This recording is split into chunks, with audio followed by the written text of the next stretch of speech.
Tonight, on an explosive new season of the world's most amazing videos. Firefighters run for cover when a tanker erupts in a cyclone from hell. Plus, a TV reporter is savagely assaulted when a police dog takes a bite out of crime. And a daredevil clings to life when a stunt goes wrong. Not once, but twice. Plus, when a bullfight goes bad, a terrified matador gets the ride of his life. And a jumbo jet plunges from the sky and explodes in a massive fireball of flames. These are the incredible true life stories of people who face their most desperate hour and live to tell about it. Everything you are about to see is real. Real people, real danger, real excitement. Get ready to experience the thrill of a lifetime. You are about to witness the world's most amazing videos.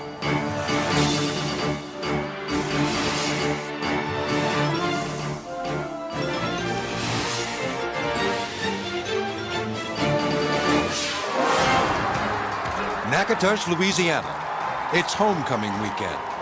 The Northeast Louisiana University Indians clash with their arch rivals, the Northwestern State University Demons. Even though the battle on the field is fierce, it's no match for what's about to happen on the sidelines. The Indians' mascot, Chief Brave Spirit, is pumping up the crowd. But then, the Chief begins to taunt the other team's mascot, Vic the Demon, by playfully slapping him on the chin. Little does the Chief know, Shane Claybo, the tough guy in the devil suit, is mad as hell. The rivalry is more or less between the team and not between the two mascots. I'm standing there yelling at him. And I remember saying something about, don't embarrass me in front of my school. I won't embarrass you in front of yours. Shane claims that Chief Brave Spirit is a known bully in the mascot world. But Steve Patron, the man inside the Indian costume, says a little friendly pushing and shoving is all just part of the show. There's an agreement, an unspoken rule, that you're just going to play wrestle. And if Shane wasn't able to do that, he should have never come to the back of the end zone. But Shane's cartoonish demon costume can no longer conceal his rage. He throws the first punch with such velocity that his foam rubber head comes loose. Chief Brave Spirit is stunned. I had no idea what was going on. I never went over any boundaries, or I never crossed a line. Brave Spirit fights back, unleashing a vicious kick, followed by a powerful right hook. This chief had no intention of going on the warpath, but the devil made him do it. The TV crew covering the game can't decide what's more exciting, the action on the field or the spectacle in the end zone. In an attempt to end the fight, the chief breaks the mascot cardinal rule. He slams the demon to the ground and yanks off his head. You don't take another mascot's head off. You don't want to beat up another mascot in front of their school and tarnish their reputation. Now there's hell to pay. The headless demon is out for revenge. And he proceeded to grab on my ponytails and try to rip my head off. The demon lunges at his rival, trying to behead the bewildered chief. But he can't, because Brave Spirit's costume is securely fastened with chin straps. But I did have something to hold my head on, which any good mascot would have. College police finally break up the rumble.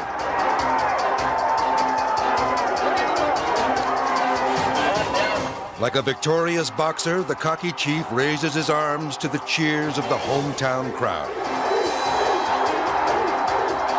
The disheveled demon is helped to his feet.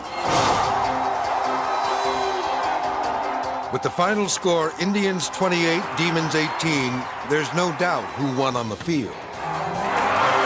But just who won the brutal brawl on the sidelines? Oh, I do think I won. I won the fight. But will they ever settle the matter once and for all? Stephen says he's ready for a rematch. Shane, if you have any problems, if you want to get this over, if you want to move on in your life, come see me. I don't have a problem with that.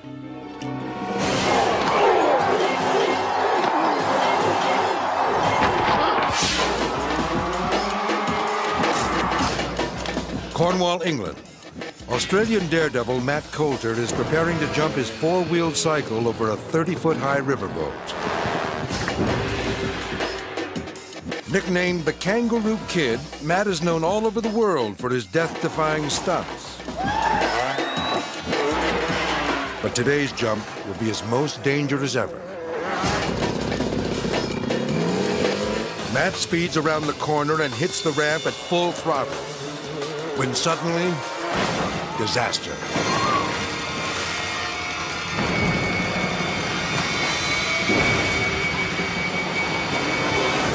Watch as the rear tires hit the top of the boat, violently catapulting the daredevil into the muddy river below. Matt is unconscious and drowning. Rescuers dive in and drag his lifeless body to the shore. Get him up over here in your hand. Bring him in back. But to the relief of his worried crew, Matt is still breathing.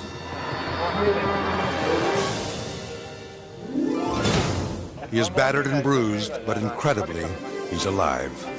I'm a bit dizzy, I'll tell you that. I think we can cancel that ambulance. It's actually another around. Boys here. Come on, mate. You're going to give him a kiss, eh? Matt's son, Michael, rushes through the crowd to his father. Hang on. He really didn't know what the deal was there. He must have been really worried. And when I think about it, he must have been panicking a bit and just in shock himself, poor little fella. Matt's ill-fated stunt was doomed before he ever hit the ramp. Watch again.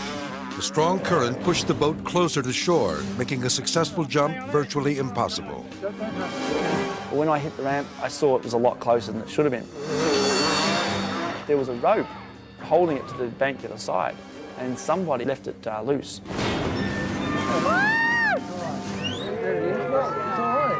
Was that good or what? But as soon as Matt recovers from this harrowing ordeal, he does the unthinkable. He returns to try the stunt again. So I wanted to prove to the world, prove to all the skeptics, that I could jump this quad and I could fly it a long way. To prevent him from hitting the boat this time, Matt's crew has constructed an even taller ramp. The Kangaroo Kid takes a final look at his target. He immediately notices something is wrong. The higher ramp has greatly increased his risk of losing control in midair. But with the large crowd waiting for him to jump, Matt makes a fateful decision. So I thought, I'll just go for it and see what happens. Surely I won't get killed. Matt takes off, racing down the dirt road at 70 miles per hour.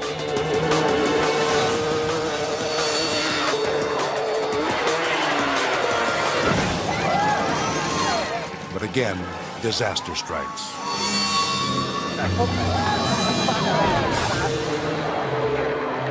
Matt flies off the bike and slams into the ground with bone-crushing force. His terrified wife and crew members race to his side. Remarkably, he's still conscious. Although Matt has suffered multiple fractures and severe nerve damage to his left leg, he somehow manages a smile. Miraculously, doctors are able to save Matt's shattered limb. Although he's haunted by the memories of these near-fatal jumps, the Kangaroo Kid continues to defy gravity and death. I've sacrificed a lot. I'd nearly killed myself twice. I'm not going to give up now.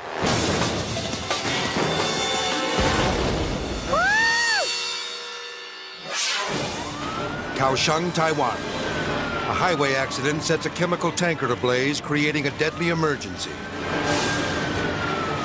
The truck is filled with styrene, one of the world's most dangerous industrial chemicals. The substance is highly toxic and extremely explosive. The poisonous fumes threaten the lives of the firefighters who are trying to contain the inferno. But there's another danger.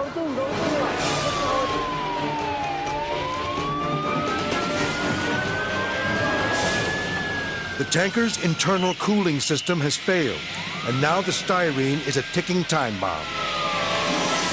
The men use high-pressure hoses in an attempt to cool down the wreckage. But they're fighting a losing battle. Suddenly,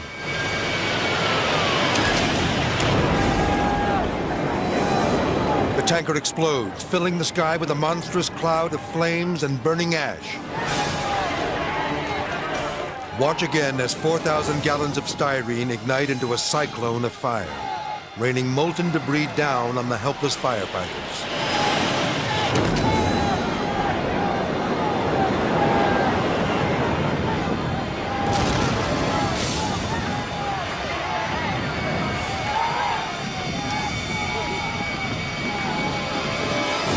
Although 4 men suffer burns, no one is killed by the massive blast. Incredible. Considering no amount of training could have prepared these brave firefighters for this hell on earth.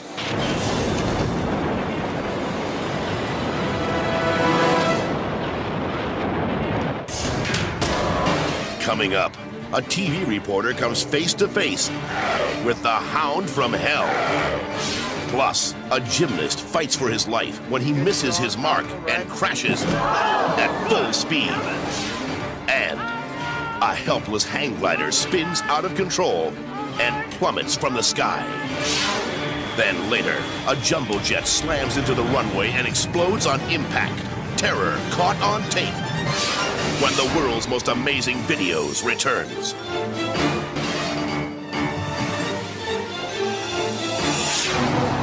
Marshall, Texas. Officer John Best is showing off his new partner, an 18-month-old German Shepherd named Pedro. But don't be fooled by Pedro's playful demeanor. He's a police dog, specially trained to sniff out even the tiniest amount of drugs. Pedro's a dual-purpose dog, which means he does patrol work and he also does narcotic work. With a single command from Sergeant Best, Pedro's razor-sharp teeth and powerful jaws can force an assailant to the ground in a matter of seconds. Local TV reporter John Gordon is on hand to cover Pedro's arrival to the force. We had done a story earlier about the dog they had before who died, and they had a big funeral for it. So when Pedro came to town, we wanted to do a story about him. But John's routine report takes a violent turn. As John leans forward, he puts one hand on Pedro's throat and the other behind the dog's neck, triggering the attack. John inadvertently put his hands in the wrong place and made a dominating, threatened movement towards the dog, and he reacted as he's been trained. Pedro sinks his lower teeth into John's lip, while his upper fangs penetrate the flesh less than an inch from John's eye. It was kind of like being slapped in the face, but when the blood started dripping, then I knew there was a problem. John needs 5 stitches to close the deep cuts on his lip and forehead, but he knows it could have been much worse. These puncture wounds were very close to the eye, right along the eyebrow, so that was pretty scary. Police say Pedro is just a little nervous about it. Despite his injuries, John manages to finish the news story. They're still hoping to use him for visits to area schools. Although John is completely recovered from the vicious attack, this is one face-to-face exclusive he'll never forget. When I look at that videotape, it still is enough to send chills down your spine.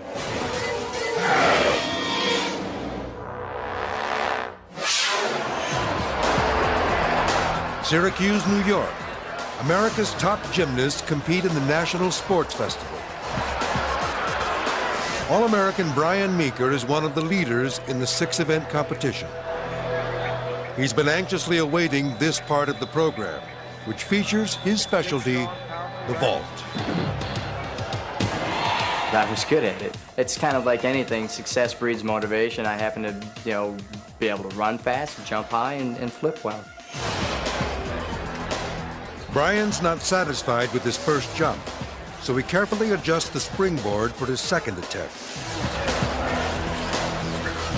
He wants to be perfect because the competition is being broadcast on national television. Brian charges down the runway, but then he slams into the pommel horse with tremendous force and collapses in agony.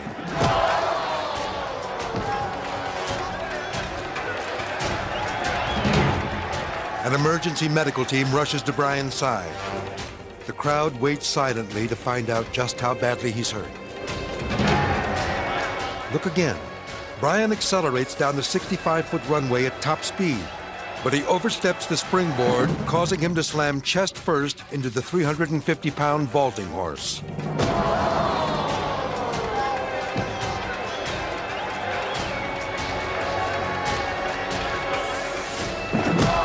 The impact snaps Brian's head backward in a jarring whiplash. It's kind of like getting the wind knocked out of you, but multiply it times, 20. When I hit the horse, it was just confusion and shock. I was not expecting to be recoiling. I was expecting to be saluting the judge. I think you can see from looking at it that it could have been very serious if I would have rotated a little more. Incredibly, Brian recovers in time to earn a spot on the U.S. Olympic team. But he'll never forget the terrible accident that could have ended his athletic career forever.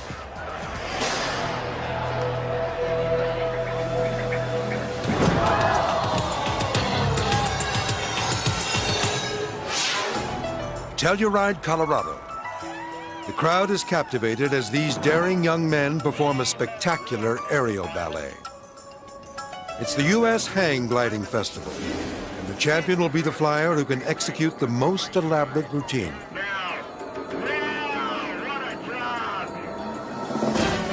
So far, the only mishaps have been a few rough landings.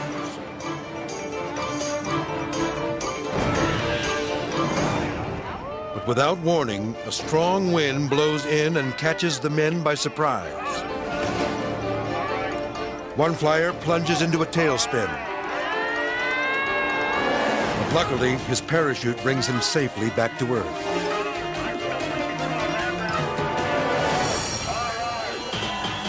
Now it's Dan Murphy's turn. Normally, the veteran pilot wouldn't fly in these conditions, but he does, because there's a big title at stake. Defying the unpredictable air currents, Dan takes his hang glider as high as it can go, an incredible 4,000 feet. And begins his daring aerobatic exhibition. Then, just as he's about to complete a loop, a powerful gust hits his glider. Oh, no! Spectator Karma Denton captures the incident with her video camera. And that's when he just stalled out right at the top. I was just imploring the heavens to spare this man and bring him to Earth safely. Dan flips and drops into a wild free fall. He tries to deploy his parachute. Open!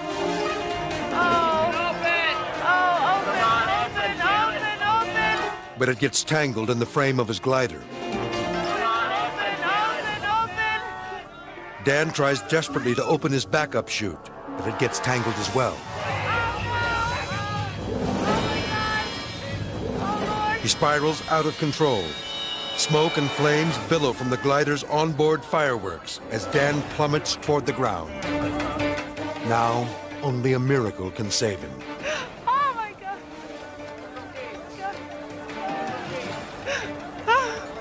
Call it off!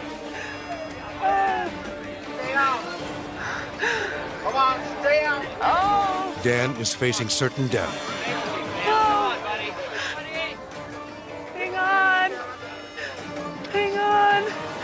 Oh my God. Come on, throw it on, Dan. Oh.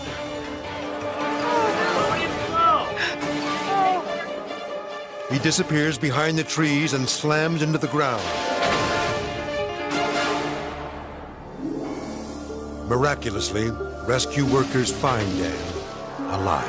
I ended up laying on top of the broken glider, and At that point, I opened my eyes and did a quick check and realized there's no blood, there's no broken bones, I can wiggle my toes. So I was stunned that I was completely uninjured. But there was one moment when Dan thought his life was over. Once I realized that both my parachutes were tangled into the wreckage, I was pretty much out of options. There wasn't much I could do except wait for the ground to come up. I heard part of the glider brush through the trees, so I realized that I was about to hit, and I just curled up into a ball and waited for everything to stop. Amazingly, after his brush with death, Dan couldn't wait to get back into the air. Some people may quit flying after an incident like that, but the thought never crossed my mind.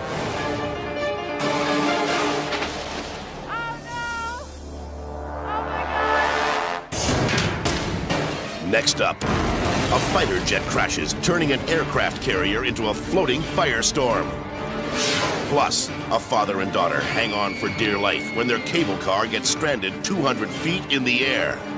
Then later, a supercharged speedboat catapults out of control and heads for a collision course with disaster. When the world's most amazing videos continues. The Sea of Japan. The aircraft carrier USS Kitty Hawk is a floating city, over 1,000 feet long, armed with 85 warplanes. Landing a fighter jet on this deck in rough waters is tough enough during the day. But at night, the pilots are virtually flying blind. 11:30 p.m. The sea is swelling over 20 feet as an F-14 Tomcat comes in for a landing. From the stern of the ship, a surveillance camera captures every moment of this dangerous maneuver. The control tower warns the flight crew that their approach is slightly off target. Just a little low. The pilot makes the necessary adjustments.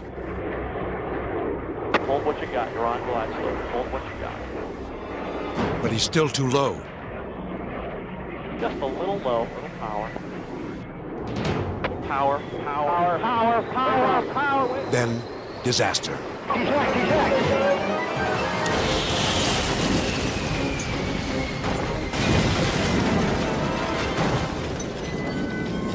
Watch again.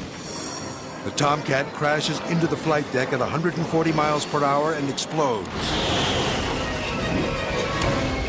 sending a fiery comet streaming down the runway.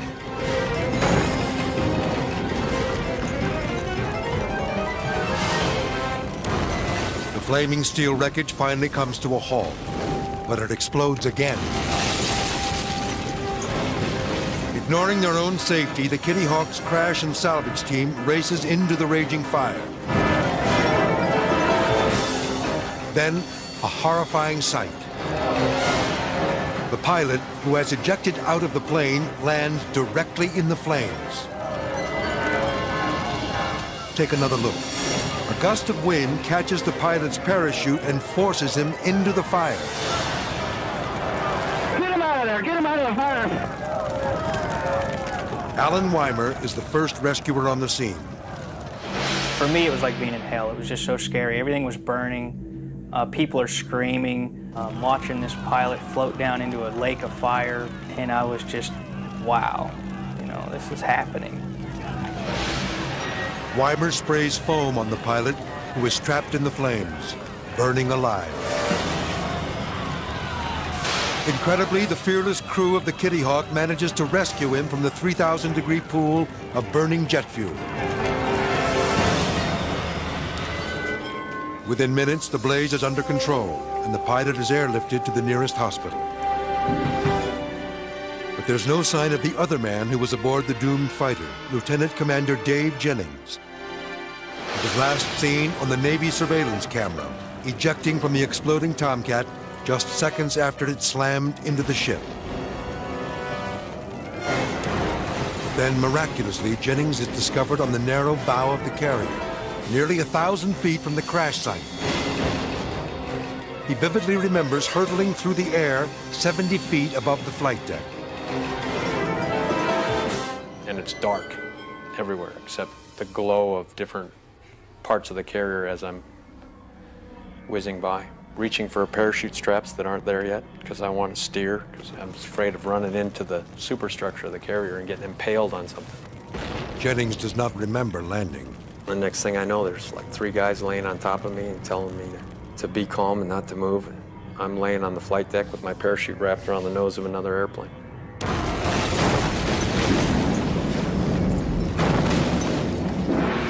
Dave Jennings survives his brush with death and is later reunited with his wife and son.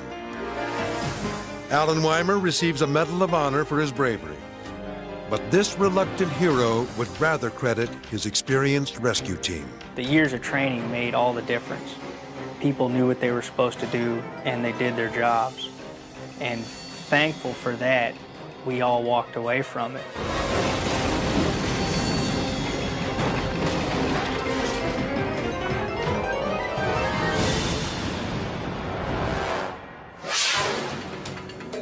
Chilecito, Argentina. A cable car has slipped off its track 200 feet above a ravine. Inside, Domingo Gomez clutches his 10-year-old daughter, Ileana, as they desperately hang on for their lives. Their car is actually a rusted ore bucket once used to haul gold from this abandoned mine. Unbelievably, these relics are now used to carry sightseers over this massive gorge.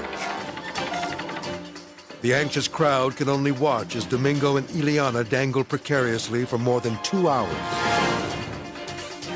Then, local resident Demetrio Vargas devises a daring plan.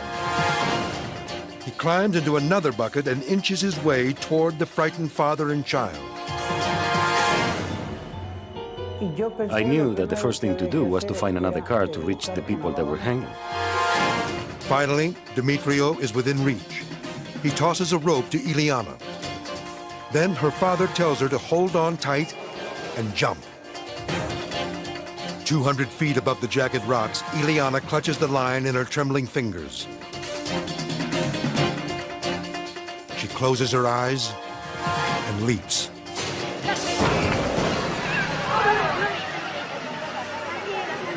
Watch again. Ileana jumps from the cable car. Onlookers gasp in horror as the little girl hangs in midair. She clings desperately to the swaying rope as Demetrio struggles to pull her to safety. If the rope slips from Demetrio's weakening grasp, there will be no way for Ileana to survive the fall. The crowd is hushed as Demetrio lifts the girl inch by inch closer to safety. Incredibly, he does it. Ileana is saved.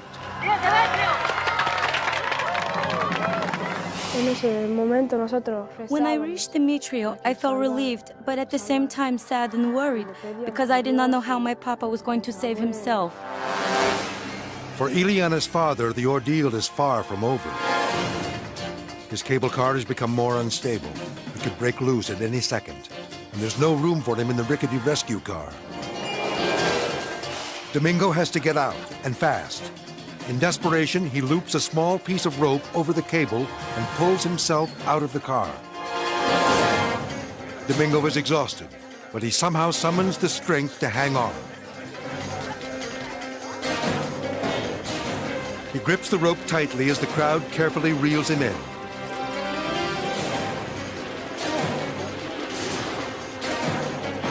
Finally, Domingo is safe.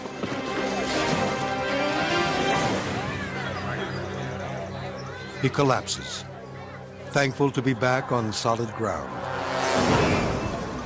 Both he and his daughter Ileana will never forget Demetrio, the man who risked his life in order to save theirs.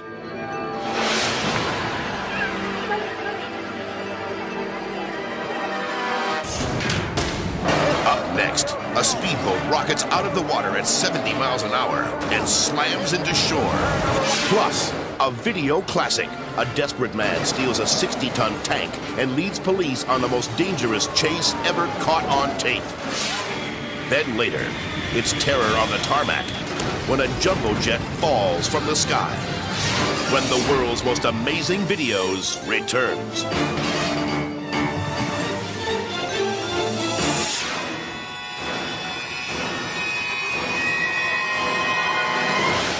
Fenton, Missouri. The Formula One Outboard Racing Championship is underway. These fiberglass bullets blaze across the water at speeds topping 150 miles per hour. Bill Siebold has been racing for more than 40 years. It's really more an airplane you're trying to fly just above the water than it is a boat. They'll outturn any racing vehicle in the world, period. But today, he's here to watch his sons, Mike in boat number 7 and Tim in boat 38, battle for the checkered flag. Tim takes to the water first in a qualifying heat against fellow competitor Mark Miller. Tim speeds along the outside as they head into a turn, but suddenly he loses control.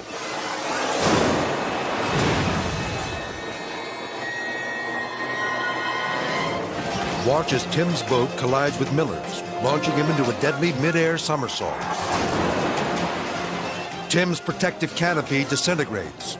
Now his head and neck are dangerously exposed as he soars into the trees.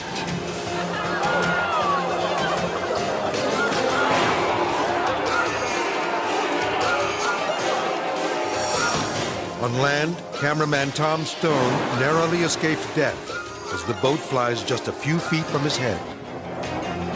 If that boat would have been about 6 foot to the left and about 3 foot lower, or 2 foot lower, I had no time to get out of the way. It would have taken me out.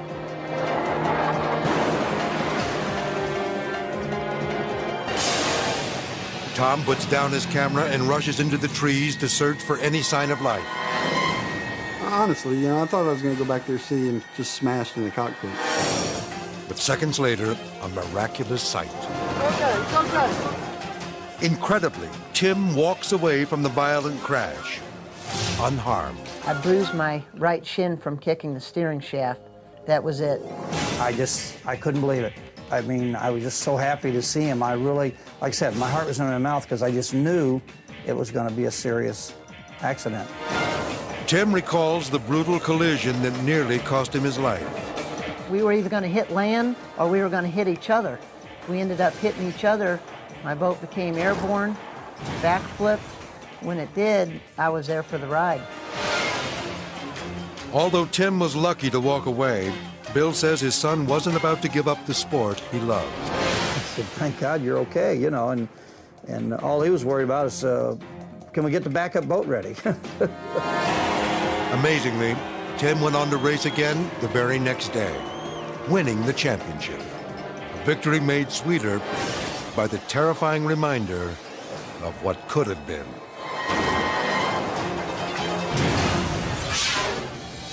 And now, an amazing video classic. San Diego, California, 1995. A man with a history of mental problems has stolen a tank from a military installation. Now this disturbed fugitive is on the loose with a 60-ton killing machine. Air Patrol Officer Todd Jaeger is the first on the scene. These people are completely at the mercy of whoever's in this tank right now. Officer Jaeger and his partner hover high above the horror as the metal monster begins its rampage. The lethal treads reduce cars to piles of twisted steel. Fearful for his life, a terrified driver quickly backs away from the oncoming tank. Now the entire street is covered with the ruins of smashed cars and downed power lines. The crazed driver barrels through the crowded neighborhood, nearly sideswiping an innocent motorist. Then he charges through an intersection. Watching from her window, Lucille Santos sees the tank coming. When it seemed to veer from that side of the street to mine, just for the moment I thought, oh my goodness, it's going to come on across. At the last moment, the madman spares Lucille's home. I was really frightened. just a few feet on, it took out the fire hydrant. A water fighter at the intersection here at Bingo and Armstrong, continuing eastbound. Then, the heavily armored vehicle rips through a motorhome in a matter of seconds. Without slowing down, the deranged driver continues to wreak havoc using a van like a battering ram. The violent sounds of destruction bring the owner of this RV to the street. When I went outside, I just seen my whole block demolished. And then when I went to go look at the motorhome, half of it was gone. And it was just devastating, actually. Fewer than 10 minutes into this reign of terror, the quiet city streets have been transformed into a war zone. Sandra Pinnell and her daughter Heather tremble with fear after their minivan is sideswiped by the enraged outlaw. I tried to get out, and I didn't unbuckle my seatbelt. I ended up covering my face and scrunching up like a little ball and started screaming. San Diego police have now arrived in full force. But it's too late. The crazed driver is headed onto the freeway. Now the police are determined to end this nightmare. But the maniac makes one final desperate move. He veers into the center divider toward oncoming traffic.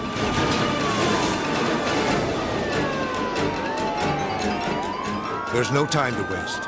Abandoning the safety of their patrol cars, the officers jump onto the moving tank. They force the hatch open, not knowing if the madman is armed.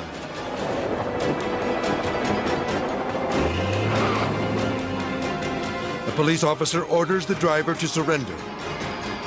But the lunatic has no intention of giving up.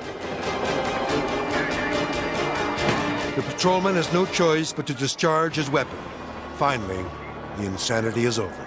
I think the two officers jumping on top of the tank was by far the most heroic thing I have ever seen from the air. It was outstanding.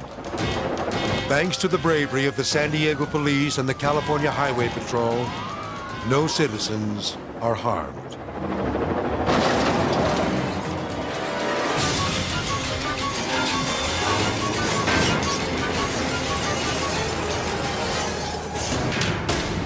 Coming up, a rampaging bull threatens the life of a terrified matador.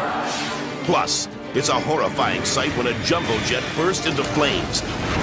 What could have possibly gone wrong? Find out when the world's most amazing videos continues.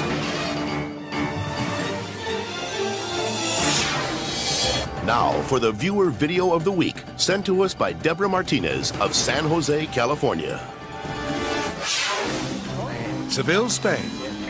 5 California high school students are enjoying a once-in-a-lifetime field trip. The excited teenagers are loving every moment of their adventure. That is, until their teacher, Deborah Martinez, takes them to see their first bullfight. From the beginning, my students didn't want to attend the event, but they relented because they knew it was part of the Spanish culture. It was really sad. I know. It's all because of man's need to feel superiority and control. Little do they know they're about to witness one of the most horrifying spectacles ever seen in a bull ring. Deborah's camera rolls as Matador Jose Garcia steps onto the sand. Brenda Hartman, a school chaperone, notices that the bull looks especially fierce. When this particular bull come charging out into the arena, you could tell and you could see that the bull was very aggressive. But Jose, known to his fans as El Doctor, handles the beast with surgical precision. When the bull appears defeated, Jose raises his sword for the final thrust. But then, the tables are turned.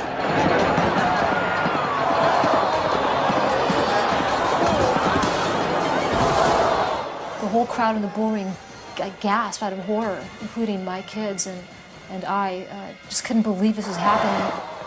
It was very shocking to see something like this. Watch closely. Jose moves in for the kill, but the bull dodges his blade. Then the angry beast turns on the matador.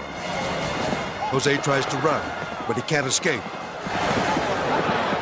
The bull spears him with its deadly horns and launches him into the air.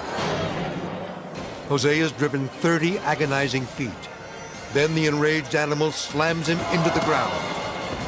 With its horns still impaling the matador, the 1,000-pound bull flies over and crashes down on top of him. Looking through the lens and seeing this man being gored by this bull, it all seemed like a dream to me. It didn't seem real. Although Deborah can't believe what she's seeing, she keeps shooting. It seemed like if I had to remove my eyes from that lens, everything would stop. But I really couldn't even believe that this was really going on and this guy was really actually facing death. Somehow, Jose struggles to his feet. An emergency crew rushes him to the hospital. Jose survives and recovers from his injuries.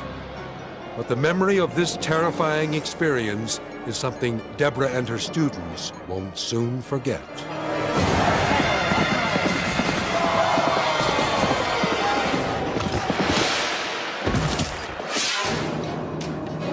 A Boeing 707, a jumbo jet that can carry 240 passengers and crew, is on final approach.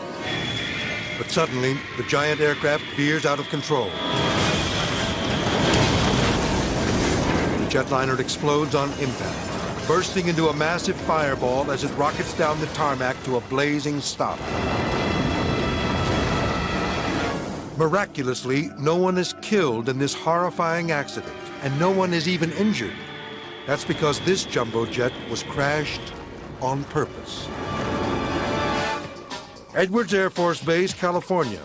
The Federal Aviation Administration has teamed with NASA to test a new fuel additive designed to reduce the threat of fire in the event of a crash. The plane is filled with test dummies and is guided by remote control. Air Force veteran Fitz Fulton is the pilot for this uniquely challenging mission. I've never had any desire to crash an airplane. I've spent my whole career trying to avoid that. Using cockpit cameras and a computer-guided tracking system, Fitz will steer the aircraft from takeoff to its ultimate crash landing. Rocks placed on the tarmac will generate sparks as these jagged steel cutters rip through the jet's fuel tanks. The command is given. Fitz guides the aircraft as it takes off and reaches an altitude of 2,000 feet. Then, he controls the plane on its descent to the hazardous runway below. The left wing strikes the ground first as the jet swerves and erupts into flames. Watch again as a wing cutter punctures the tank, releasing fuel and igniting the explosion.